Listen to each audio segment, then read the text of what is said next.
नमस्ते बच्चों, कक्षा 9 विषय गणित और प्रश्नावली अपनी चलिए 13.6। इसका एक भाग अपने पहले हल कर चुके हैं और दूसरे भाग के जो क्वेश्चन है वो अपने क्या करने हैं, अब हल करने हैं। छठे क्वेश्चन से लेकर देखो छठा क्वेश्चन क्या दे रखा है।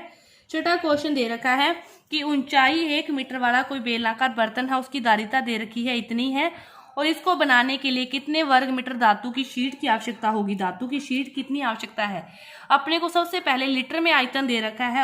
आयतन को अपने क्या करेंगे, मीटर में चेंज करेंगे।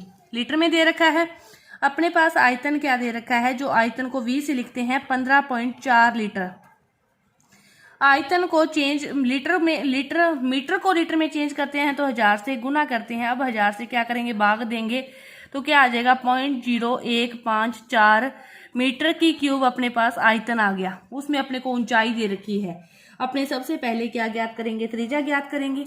तो पाई आर स्क्वायर एच, यही होता है आयतन का सूत्र। तो 0.0154, पाई का मान 22/7, आर स्क्वायर निकालना है। एच की वैल्यू कितनी है, 1 बराबर 0.0154, आर स्क्वायर बराबर 0.0154। 7 तो ऊपर आ जाएगा, 22 कहाँ आ जाएगा, नीचे। पॉइंट को हटाओगे तो नीचे कितनी जीरो आ जाएगी, 4 0। 22 7 है, ठीक है, 4 0 7 7। अब यहाँ से आर की वैल्यू 2 7 में से तो 1 7 बार आ गई, 4 0 में से 2 0 बार आ जाएगी। तो 0.07 जो मीटर है अपने पास, जो त्रिज्या आई है वो कितनी आई है, 0.7 मीटर आई है, 0.7 मीटर। ठीक है, अपने पास त्रिज्या आ गई। अब अपने को क्या ज्ञात करना है, कितने वर्ग मीटर। वर्ग मीटर शब्द आते ही आपको क्या याद आना चाहिए, क्षेत्रफल। तो क्षेत्रफल क्या होता है इसका, अपने को कितने वर्ग मीटर धातु की शीट की आवश्यकता है, वो चीज चाहिए। धातु की शीट मतलब चारों तरफ का कुल पृष्ठीय क्षेत्रफल ज्ञात करना है। तो बेलन का जो कुल पृष्ठीय क्षेत्रफल होता है वो क्या होता है, 2 पाई आर प्लस एच। अपने पास आर भी आ गई, एच भी आ गई, वहां से अपने इसको ज्ञात कर सकते हैं। तो इसको करने का जो प्रयास है वो क्या करोगे, आप खुद करोगे। तो ये था अपना छठा क्वेश्चन। इसके बाद अपने देखते हैं सातवां क्वेश्चन। तो देखो सातवां क्वेश्चन क्या दे रखा है, शीशे की एक पेंसिल लकड़ी के एक बेलन के अभ्यंतर में ग्रेफाइट से बने ठोस बेलन पर डाल कर बनाई गई है। पेंसिल का जो व्यास है वो 7 mm है, ग्रेफाइट का व्यास इतना है, पेंसिल की लंबाई 14 सेंटीमीटर है। और तो आयतन और ग्रेफाइट का आयतन ज्ञात करना है। दोनों का क्या ज्ञात करना है, आयतन ज्ञात करना है। अपने पास देखो क्या दे रखा है, त्रिज्या दे रखी है, व्यास दे रखा है 7 mm, ठीक है, और ग्रेफाइट का 1 mm। दोनों का व्यास दे रखा है तो दोनों की त्रिज्या ज्ञात करें। तो आप पहले देखो, जैसे ग्रेफाइट की अपने निकालें त्रिज्या ग्रेफाइट की, तो 1/2 mm आएगी। तो कितनी आ जाएगी, 1/2 0.5 mm। मिलीमीटर को आप सेंटीमीटर में चेंज करोगे तो 10 से भाग देना पड़ेगा, तो 0.05 सेंटीमीटर। इसी तरह अपने निकाले इसका व्यास, पेंसिल का व्यास। पेंसिल का व्यास कितना है, 7 है, 7/2 इसकी त्रिज्या आ जाएगी। तो कितना, 3.5 mm आ गया। इसको सेंटीमीटर में चेंज करोगे, 10 से भाग दोगे तो अपने पास क्या आ जाएगा, 0.35 सेंटीमीटर इसकी त्रिज्या आ गई। दोनों, इसकी ऊंचाई कितनी दे रखी है पेंसिल की, 14 सेंटीमीटर। पेंसिल की ऊंचाई 14 सेंटीमीटर। अब देखो इन दोनों में से बड़ी त्रिज्या कौन है, 0.05 या 0.35। 3.5 बड़ी है।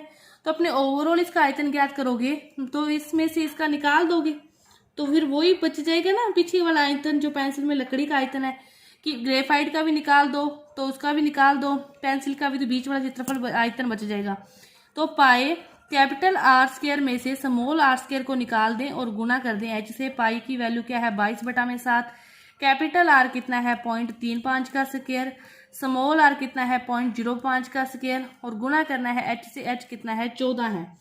इसको आप हल करोगे तो आपके पास आ जाएगा 5.28 सेंटीमीटर की क्यूब। ये क्या आ गया, पेंसिल में जो लगी लकड़ी है ना उसका आयतन आ गया, लकड़ी का आयतन। अब अपने से क्या पूछ रहा है, वो ग्रेफाइट का आयतन। तो ग्रेफाइट की अपने पास त्रिज्या भी है, और ग्रेफाइट की त्रिज्या है 1/2 0.5, ऊंचाई है 14। तो ग्रेफाइट का जो आयतन निकालेंगे दोबारा से फिर निकाल देंगे। ग्रेफाइट का आयतन क्या हो जाएगा, पाई आर स्क्वायर एच। तो पाई की वैल्यू 22/7, आर स्क्वायर अब कौन सा आएगा, 0.05 गुना 0.05, और एच कौन सी आएगी, 14। 7 दूनी 14, 22 दूनी 44, 44 गुना ये होगा 0.0025, और इसको इससे गुना करोगे तो 0.11 सेंटीमीटर की क्यूब आएगा ग्रेफाइट का आयतन। दोनों का जो आयतन है अलग अलग इसी प्रकार निकल जाएगा। अब देखो आठवां क्वेश्चन। आठवां क्वेश्चन क्या दे रखा है, कि एक अस्पताल के एक रोगी को प्रतिदिन 7 सेंटीमीटर व्यास वाले एक बेलनाकार कटोरे में सूप दिया जाता है। यदि एक कटोरा सूप से 4 सेंटीमीटर की ऊंचाई तक भरा जाता है तो अस्पताल में 250 रोगियों के लिए प्रतिदिन कितना सूप तैयार किया जाता है। तो पहले तो अपने एक का निकालने के बाद 250 का पूछा, 250 से गुणा कर देंगे। अब देखो अपने को पहले क्या दे रखा है, व्यास दे रखा है, भरने की बात है तो दारिता की बात है तो आयतन। अब अपने को क्या दे रखा है, व्यास दे रखा है 7 सेंटीमीटर, यहाँ से त्रिज्या निकालोगे तो 7/2 कितनी आ जाएगी, 3.5 सेंटीमीटर। ऊंचाई कितनी दे रखी है, 4 सेंटीमीटर। अपने को क्या निकालना है, पाई आर स्क्वायर एच। पाई की वैल्यू 22/7, इसकी वैल्यू को सीधा ही लिख सकते हो, चाहे ये लिख लो चाहे ये लिख लो, एक ही बात है। एच की वैल्यू 4, 7 से 7 कट गया, 2 दूनी 4, 2 से 2 कट गया, कितना आया 154 सेंटीमीटर है, सेंटीमीटर की क्यूब है। अब कितने रोगी हैं, 250, ये तो एक रोगी का है, एक रोगी के लिए कितना तैयार होता है 154, तो फिर 250 रोगियों के लिए कितना तैयार होगा, 250 गुना 154, 0 25 चौका 100, 10 25 5 125, 35 13 25 एकम 25 और 13 38 सेंटीमीटर की क्यूब, इतना सूप है जो तैयार किया जाता है प्रतिदिन।